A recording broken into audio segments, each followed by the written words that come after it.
That's right. I've heard some pushback regarding our rulemaking that it might cause headaches for department staff. How have you seen anti-fraud measures land with states where they are implementing changes to put in accountability?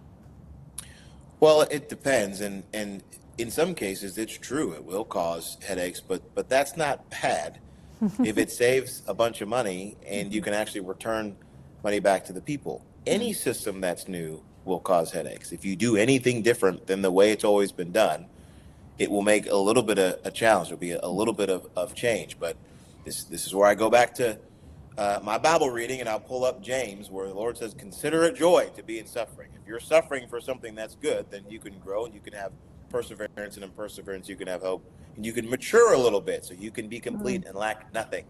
Now, obviously, that's talking about your faith, but in a way, there's a parallel here.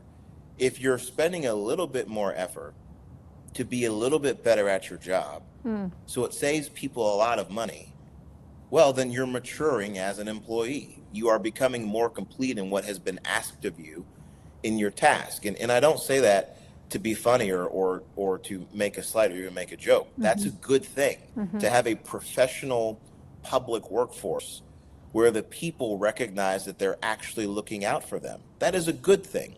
Our system of government only works if we have a high trust society. A lot of people have mentioned this recently, and it's true. And again, I now pull back to my parents. They came from a country that was incredibly dysfunctional to a country that is in fact more functional.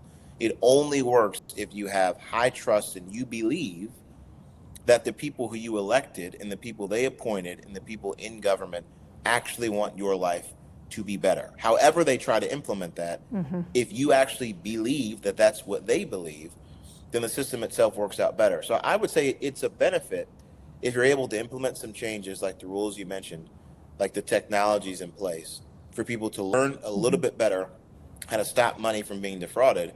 So that way these stories aren't happening. You don't have people losing their lives because somebody stole money from the system.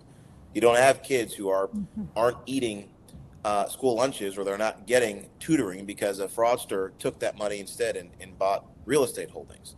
You don't have those things, and you have a better population because they're more educated, they're more cohesive, they trust one another, and the culture is better. So all of those things, for some programmatic changes and a couple regulatory shifts and some better technology, yeah, I think it's good to suffer a little bit to become more mature and complete so you lack nothing.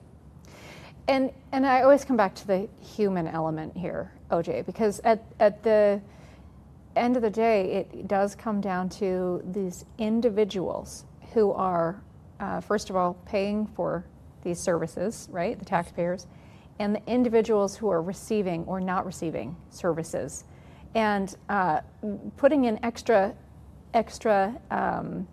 verification to make sure that those services are going where they should. We should absolutely do everything that we can to ensure that the folks with significant needs, I think of the autistic population we were talking about earlier, we should absolutely put every check and balance in place that we can to verify that they are being served and are not being neglected and not receiving what they need to flourish.